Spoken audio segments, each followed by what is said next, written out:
지난 2012년 헌법재판소가 합헌으로 판단한 낙태죄를 폐지해달라는 국민청원에 청와대가 사회적 논의가 필요하다고 밝혔습니다.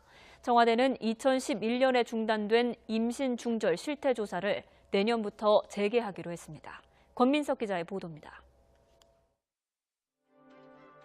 지난 9월 30일 청와대 국민청원 게시판엔 원치 않는 출산은 모두에게 비극이라며 낙태죄를 폐지해달라는 청원이 올라왔습니다. 한 달 새 청원 참여 인원이 23만 5천여 명으로 늘어나 청와대가 공식 답변에 나섰습니다. 조국 청와대 민정수석은 우선 낙태가 공공연히 이루어지는 현실을 지적했습니다. 태아의 생명권이 매우 소중하지만 처벌 위주 정책으로 불법 시술이 양산되는 등 부작용이 이어지고 있다는 겁니다. 추정 낙태 건수는 16만 9천여 건이나 의료기관에서 행해진 합법적 인공 임신 중절 시술 건수는 1만 800여 건으로 합법에 의한 영역은 6%에 불과합니다. OECD 35개국 가운데 80%인 29개국이 임신 중절을 허용한다며 외국 실태도 소개했습니다. 그러면서 현행 법제는 모든 책임을 여성에게만 지우고 국가와 남성의 책임은 묻지 않는다며 사회적 논의가 필요하다고 지적했습니다. 이제는 태아 대 여성, 전면 금지 대 전면 허용, 이런 식의 대립 구도를 넘어서 사회적 논의가 필요한 단계입니다. 청와대는 이를 위해 2011년 중단된 임신 중절 실태 조사를 8년 만인 내년부터 재개하기로 했습니다. 또 헌법재판소에서 낙태죄 위헌 법률 심판 사건을 다시 다루고 있어 새로운 공론장이 마련될 것으로 기대했습니다. 청와대가 국민청원에 공식 답변을 낸 건 소년법 폐지 청원에 이어 이번이 두 번째입니다. 상당한 부선. YTN 백민석입니다. 다시 할게요. 네. 아나운서들이 대단해.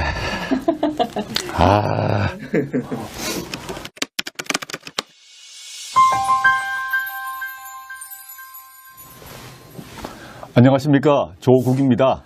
지난번 친절한 청와대 소년법 개정 청원 답변으로 인사드리고 다시 나오게 되었습니다.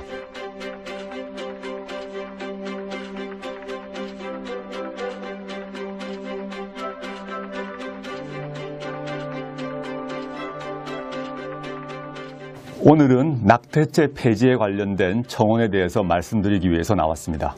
낙태죄 폐지 청원은 원치 않는 출산은 여성은 물론 태어나는 아이, 국가 모두의 비극으로 여성에게만 죄를 묻고 처벌하는 현행 낙태죄를 폐지해달라라는 내용으로 지난 9월 30일 게시 이후 한 달 만에 약 23만 명의 추천을 받았습니다. 이 문제는 매우 예민한 주제입니다. 낙태란 용어 자체가 부정적 함의를 담고 있기도 합니다. 오늘은 낙태란 단어 대신에 모자보건법이 사용하고 있는 임신중절이란 단어를 사용하도록 하겠습니다. 우리 형법이 제정된 1953년부터 임신중절은 처벌됩니다. 임신중절을 행한 여성은 물론 그것을 시술한 의사도 처벌됩니다. 그런데 1973년 모자보건법이 제정된 후 아주 예외적 조건에 한해서 임신중절은 허용되고 있습니다. 예컨대 부모가 우생학적으로, 유전학적으로 장애가 있거나 흠결이 있는 경우, 또는 강간 또는 준강간에 의해서 임신된 경우, 이런 경우에만 임신중절이 허용됩니다. 그동안 관련 법 개정 논의가 없었던 것은 아닙니다. 지난 2000년 한국 천주교 주교회의에서는 예외적 허용 조항도 아예 삭제해서 임신중절을 완전히 금지하자는 입법 청원도 있었습니다. 지난 2007년에는 정부가 낙태를 둘러싼 법과 현실의 괴리를 극복하기 위해서 법 정비 방안을 연구하고 공청회를 개최하여 사회적 논의를 일으킨 적도 있습니다.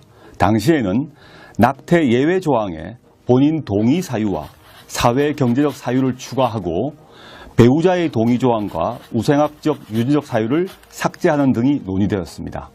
그리고 지난 2012년 헌법재판소가 낙태죄 합헌 결정을 내렸습니다. 위헌 대 합헌이 4대4로 팽팽했습니다. 결정문에는 찬반 진영의 주장이 잘 담겨 있습니다. 먼저 합헌 의견을 보면 사익인 임산부의 자기 결정권이 태아의 생명권 보호라는 공익에 비해 크지 않고 태아도 성장 상태와 관계없이 생명권의 주체로서 마땅히 보호받아야 한다라고 하여 태아의 생명권을 강조했습니다.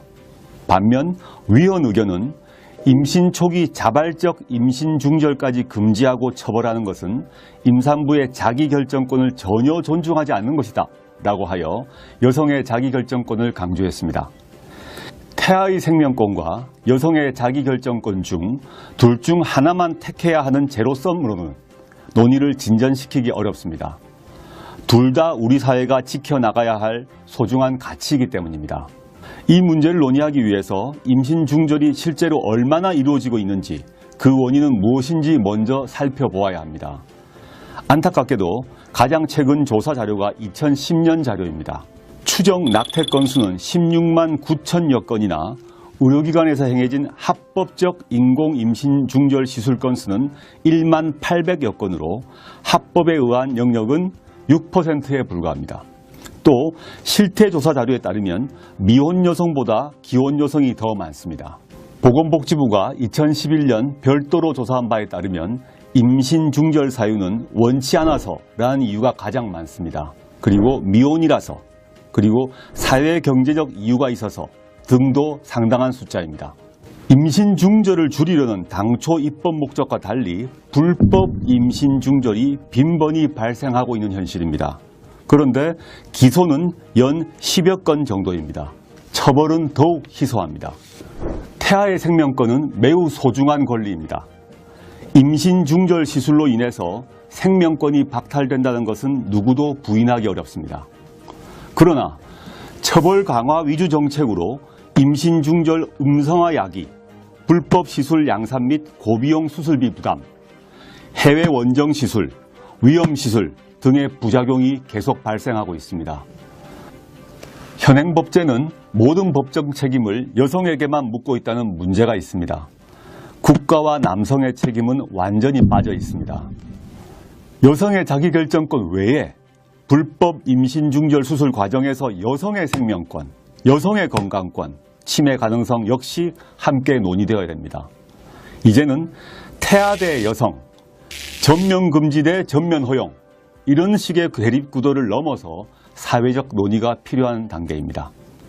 현재 OECD 35개국 중에 본인 요청에 의해서 인공 임신 중절이 가능한 국가는 25개국가입니다. 예외적으로 사회경제적 사유에 의한 낙태를 허용하는 4개국까지 합치면 OECD 회원국 중 80%인 29개국에서 임신 중절을 허용하고 있습니다. 다만 본인 요청에 의해서 중절이 가능한 경우에도 통상 12주 이내만으로 제한하고 있습니다.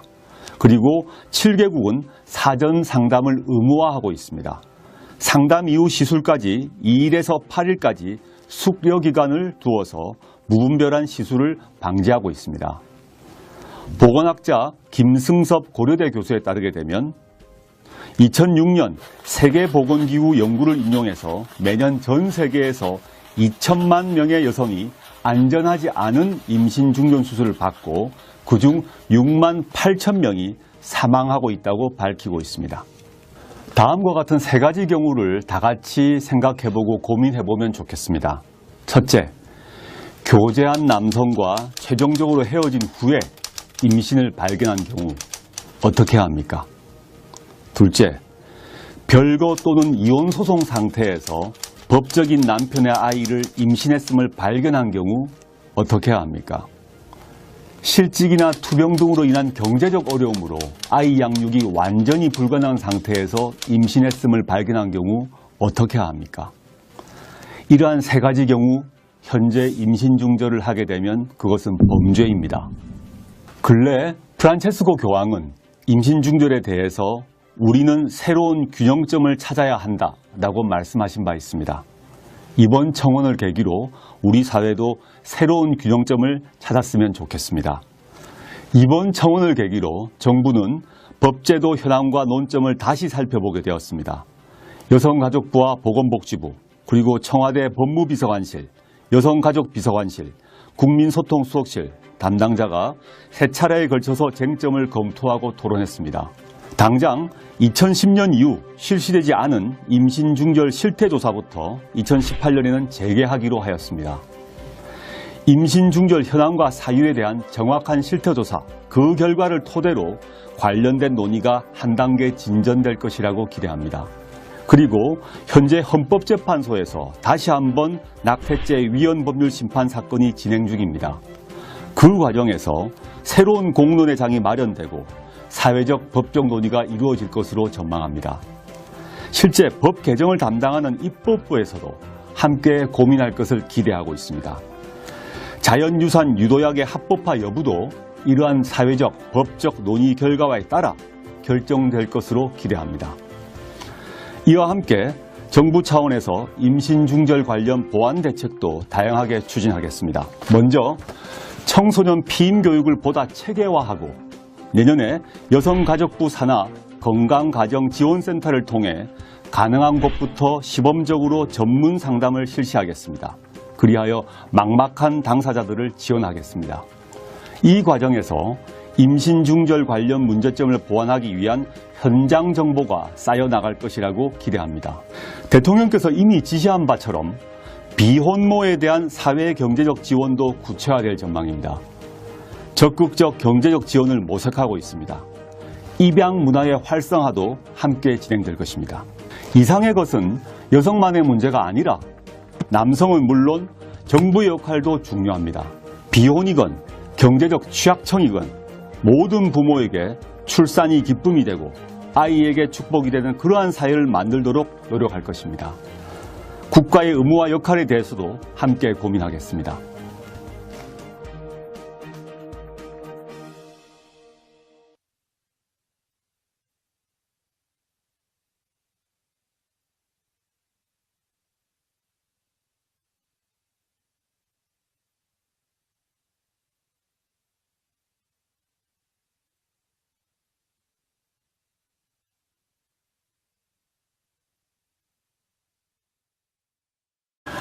아나운서들이 대단해.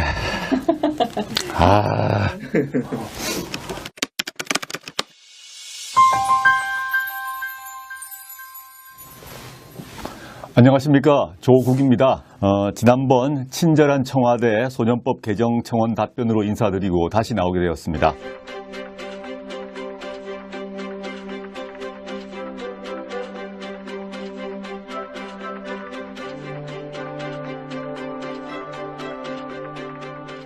오늘은 낙태죄 폐지에 관련된 청원에 대해서 말씀드리기 위해서 나왔습니다.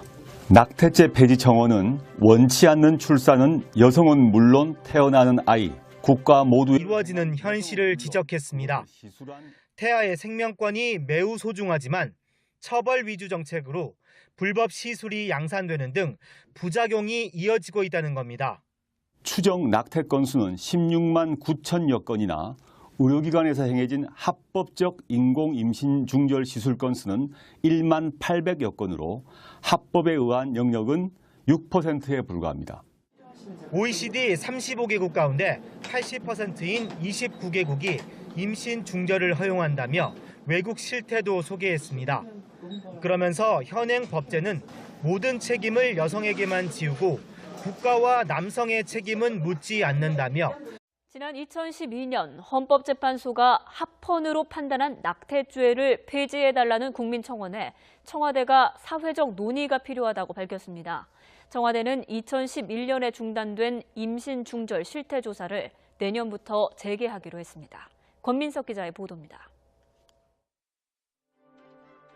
지난 9월 30일 청와대 국민청원 게시판엔 원치 않는 출산은 모두에게 비극이라며 낙태죄를 폐지해달라는 청원이 올라왔습니다. 한 달 새 청원 참여 인원이 23만 5천여 명으로 늘어나 청와대가 공식 답변에 나섰습니다. 조국 청와대 민정수석은 우선 낙태가 공공연히 사회적 논의가 필요하다고 지적했습니다. 이제는 태아 대 여성, 전면 금지 대 전면 허용, 이런 식의 대립 구도를 넘어서 사회적 논의가 필요한 단계입니다. 청와대는 이를 위해 2011년 중단된 임신 중절 실태조사를 8년 만인 내년부터 재개하기로 했습니다.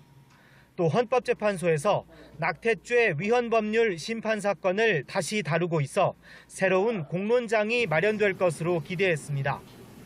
청와대가 국민청원에 공식 답변을 낸 건 소년법 폐지 청원에 이어 이번이 두 번째입니다. 상당한 부선 YTN 백민석입니다. 다시 할게요. 네. 비극으로 여성에게만 죄를 묻고 처벌하는 현행 낙태죄를 폐지해달라라는 내용으로 지난 9월 30일 게시 이후 한 달 만에 약 23만 명의 추천을 받았습니다. 이 문제는 매우 예민한 주제입니다. 낙태란 용어 자체가 부정적 함의를 담고 있기도 합니다. 오늘은 낙태란 단어 대신에 모자보건법이 사용하고 있는 임신중절이란 단어를 사용하도록 하겠습니다. 우리 형법이 제정된 1953년부터 임신중절은 처벌됩니다. 임신중절을 행한 여성은 물론 그것을 시술한 의사도 처벌됩니다. 그런데 1973년 모자보건법이 제정된 후 아주 예외적 조건에 한해서